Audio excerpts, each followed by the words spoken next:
What's going on, guys? It's Jimmy here, and welcome to our daily show where we discuss the fourth stimulus check update, the next two upcoming packages, the physical infrastructure package known as the American Jobs Plan, and the next stimulus package known as the American Families Plan, that the Democrats are actually behind the scenes right now combining them back into one package known as the Build Back Better package to possibly pass that through the reconciliation process. We're going to go over the latest details of those packages, the next stimulus check, and also how Democrats want to raise taxes on what they call the wealthy and also corporations. And we'll may get some unemployment information in here today too. But first, if you're new to the channel, make sure to subscribe down below so you don't miss out on new updates. I will be keeping you up to date on everything stimulus related as well as what's going on in our country. Remember these times, new videos come out every day at 10 a.m., 3 p.m., and 8 p.m. Eastern Standard Time. Also, hit the like button for us. It really helps out our channel. Okay, a new report is out. They're considering a leaked report because the FBI is currently investigating how this information was made public. Billionaires like Elon Musk, Warren Buffett, and Jeff Bezos, the founder of Amazon, new reports have come out that they have paid either zero or very, very little dollars in taxes. Now, corporations are doing this as well legally. And a new report says that 55 of the top 500, the top Fortune 500 companies paid $0 in federal tax last year legally. They're allowed to do this through tax loopholes and incentives and foreign tax credits and all sorts of stuff. And this is one of the things that President Biden and the Democrats want to change. They want to set a minimum tax rate of at least 15% there and also raise the corporate rates to try to get these corporations to pay their fair share. But now there's kind of a discussion about what about these billionaires that are gaining billions of dollars in wealth, but not necessarily paying that much in taxes. The reason they're doing this is because they could own stock in their own company. You think of Elon Musk with like SpaceX or Tesla.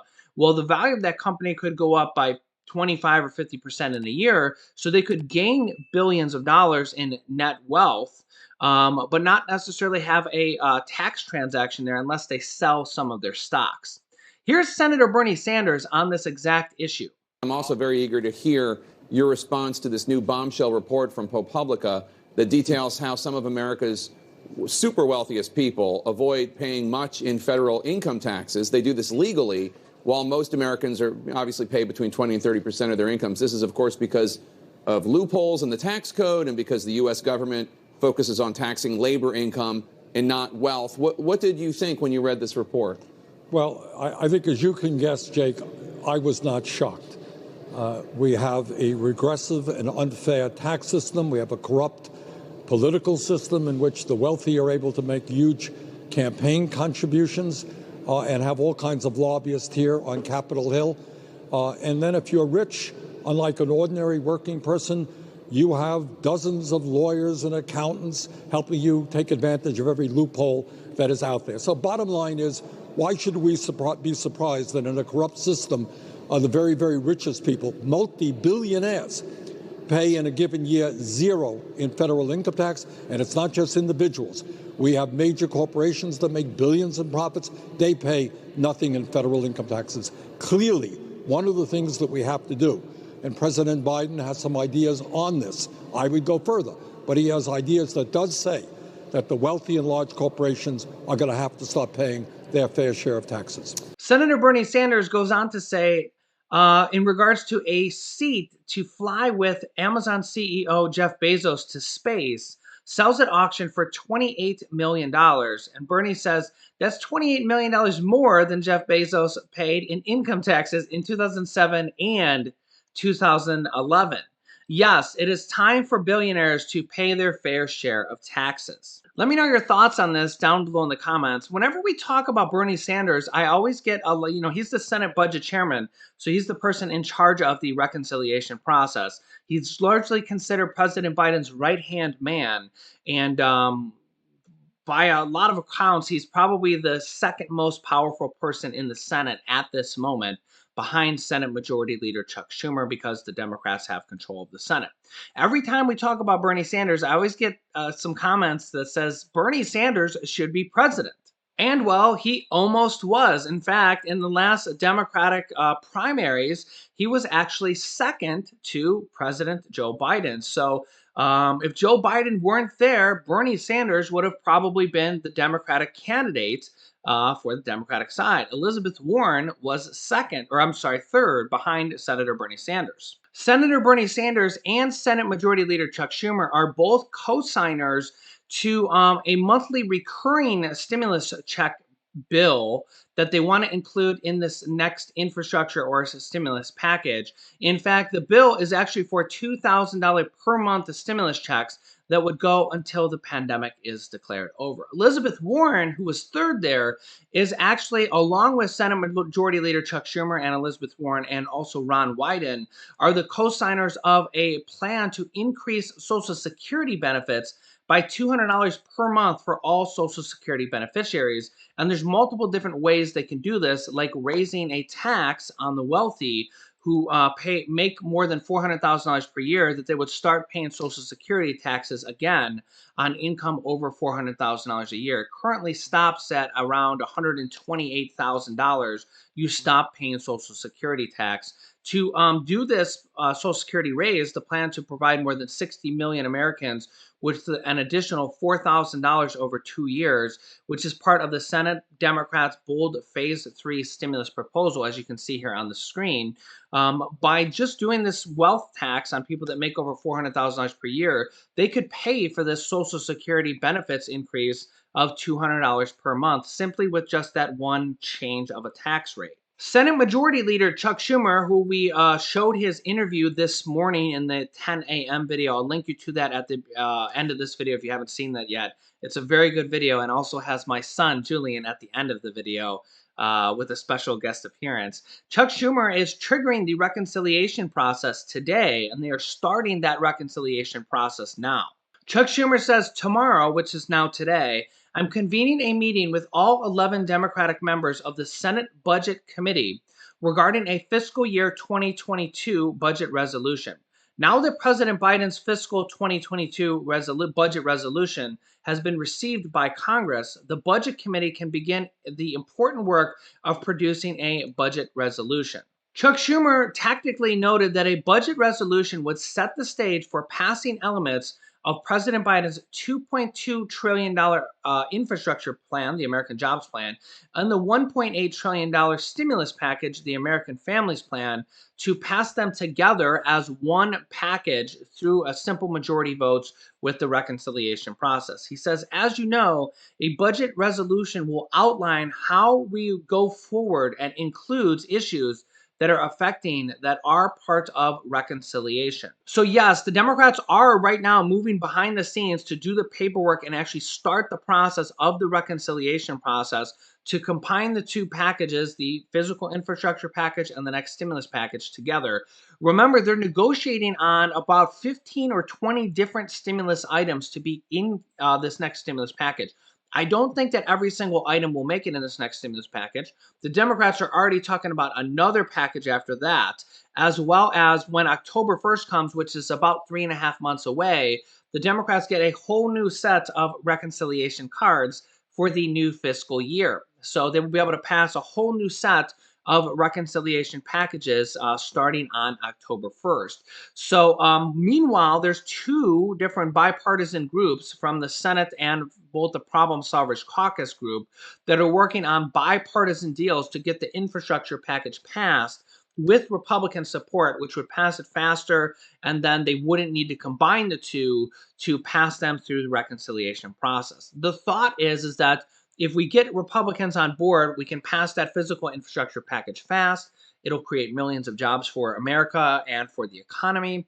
And then they don't have to worry about the little bit harder challenge of passing both packages combined through the reconciliation process. They would only need to focus on just the one package, the stimulus package, through the reconciliation process.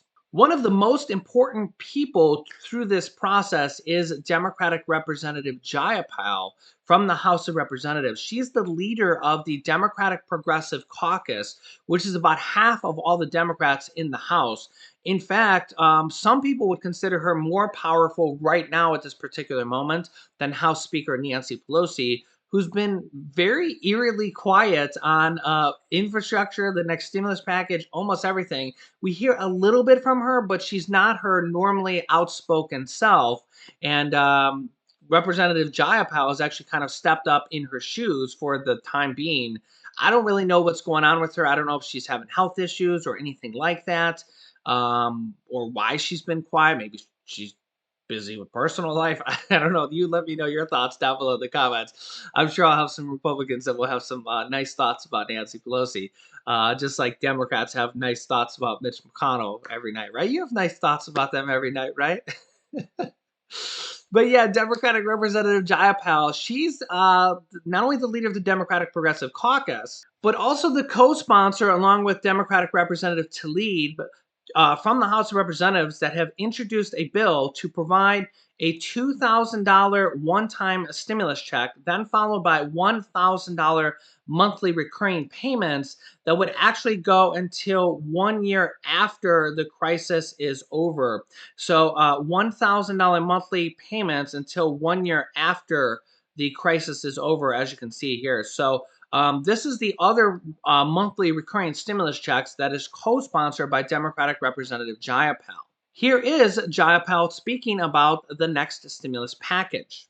I'm also very proud to be here as the chair of the Congressional Progressive Caucus. This is our special order hour that we get to devote to any topic that we want. And today, it is a real privilege and an honor to devote it to the American Families Plan. Why? Because the American Families Plan and the American Jobs Plan are what this country needs and what this country wants. Democrats, Republicans, and independents across the country have said clearly that they are ready for a big, bold investment that allows America to build back better. That is what the president has proposed. Because, Madam Speaker, at the core of any society is how we care and look out for each other. And that reality was made undeniably clear as we've struggled to overcome the COVID-19 pandemic with over 600,000 deaths.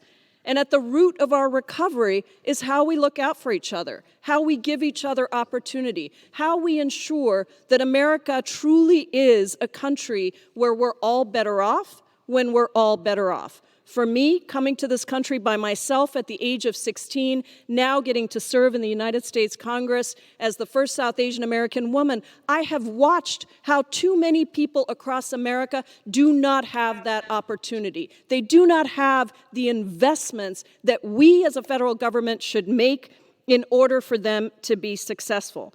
Now, our care economy is broad. I'm not just talking about essential healthcare providers like nurses and doctors who cared for patients struck by COVID-19.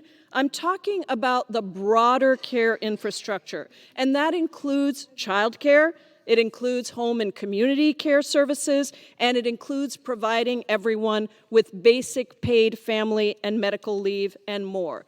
The American Families Plan also includes investing in health care for everyone across America, investing in education, the kind of education that gave me my opportunity to come here. We need to provide that 2 years of free community college or college for people across this country so that they can get the additional skills they need.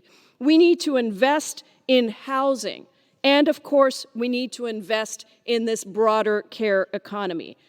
At the end of the day, our American Families Plan, the President's American Families Plan, the Jobs Plan, has to be about every person across this country, working class, poor, people who are seeking opportunity, people who deserve to have the American dream that is no more, to make sure that every person, white, black, and brown, with understanding that the disproportionate burden of our inequities and racial injustices in the United States have fallen on black, brown, and indigenous people, we need to make sure that all people are taken care of and have opportunity.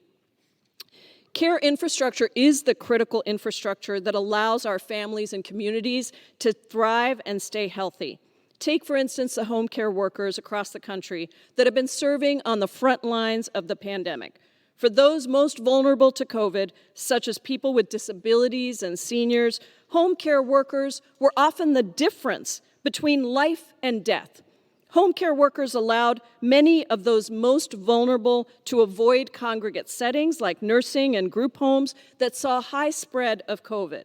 And yet this critical workforce shrunk by 280,000 people at the beginning of the pandemic, despite an increasing need for home care services. That is why the Biden administration has proposed investing $400 billion to expand the home care workforce, something I was very proud to help negotiate last year as part of our Unity Task Force on Health Care.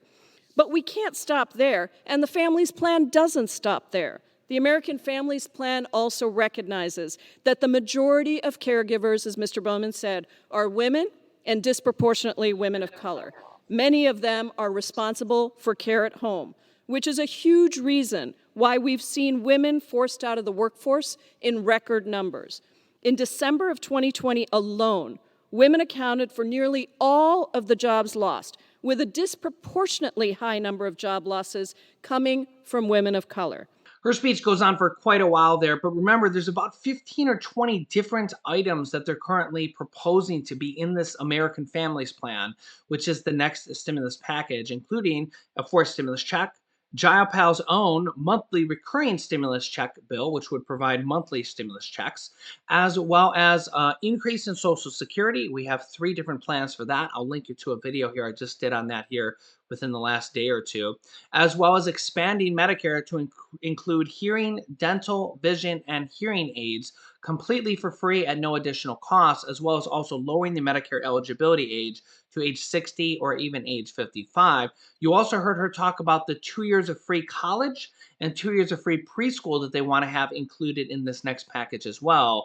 Both of those, especially the college part, 2 years of free community college for any adult American that makes below the income threshold, which will likely be the same as the third stimulus check, will be an absolute game changer. Imagine you being able to go to college for 2 years for free. Right now, starting as soon as they pass this bill, you'd be able to go to college for 2 years and not have to pay for it in a community college. They also additionally want 4 years of free college, but I think that they're going to go ahead with the 2 years of free college first, kind of get that in the books, and then work on doing 2 years more after that, kind of do it in stages. This is exactly what they did with the child tax credits, those monthly checks that are going out to children starting on July 15th for $250 per month for children ages 6 through 17 and $300 per month for children under the age of 6. They only passed it for 1 year in the third stimulus check package, but now in the next stimulus package, they're already saying how great it's going to work, even though the monthly checks haven't gone out. It's going to bring over 50% of children out of poverty, childhood poverty. And in the next package, this next stimulus package, they want to extend these child tax credit, these monthly payments until 2025. That's just one of the about 15 or 20 different stimulus provisions that they're working on right now for this next stimulus package. The big question is are they going to pass the next infrastructure package with bipartisan support, with Republican support? They will need at least 10 Republican votes from the Senate, although Senator Bernie Sanders, as well as a couple other Democrats, have said that they're not going to be willing to vote for a bipartisan deal because that means it has to be a much, much smaller deal than they think needs to be done. They think it needs to be much closer to President Biden's original infrastructure package of $2.2 trillion. Of course, if they do bipartisan deal, even without a couple Democratic votes, they'll likely have enough because they'll have the majority of Republican votes if they bring the Republican Party in and both parties agree to it. You'll have a few people from each side that'll say no, but ultimately that it'll pass. What could be tricky as well is if they don't do that and they go with the reconciliation package to combine the two packages, then you're going to have Senator Joe Manchin and maybe Kirsten Sinema, who will be the two sticking points as well. I mean, again, each time they pass a bill, you kind of go through this process every single time. Like I said in the last video, 99% of the time, the Democrats all go together, as well as the Republicans. Senator Joe Manchin did the same thing for the third stimulus check package. He was kind of grandstanding and saying, I don't know, we really shouldn't be passing this through reconciliation. We should pass this with the Republican Party. And of course, he did end up voting with the Democrats ultimately when the time came. And they passed the bill in the Senate with the 50 votes. And then the tiebreaker vote was the vice president, the 51st vote, to trigger the reconciliation process. So the Democrats are moving forward with the reconciliation process right now with the paperwork and starting it behind the scenes in case we don't get a bipartisan support bill passed for the infrastructure package. Then they're going to combine the two and pass them together. And again, they'll need all the Democratic votes from the Senate and 99% of them from the House. So I will keep you up to date with all this process, all the stimulus programs going on. Remember, there's state, city, and county stimulus checks programs going on, stimulus checks and stimulus programs like mortgage assistance, rental assistance, property tax assistance, and utility assistance going on right now. Make sure to subscribe down below so you don't miss out on new updates. Remember, new videos come out every day at 10 a.m., 3 p.m., and 8 p.m. Eastern Standard Time. You can click the bell icon next to the subscribe to get notifications, all notifications when we go live with new videos. You can click this video from this morning with that big announcement from Senate Majority Leader, as well as my son Julian's in the back of that, at the end of that video. This bottom video is about the state stimulus checks and county stimulus checks going out, and this video is about President Biden's Social Security raise. So click on one of those videos next. Thanks, guys, and I will see you in the next video.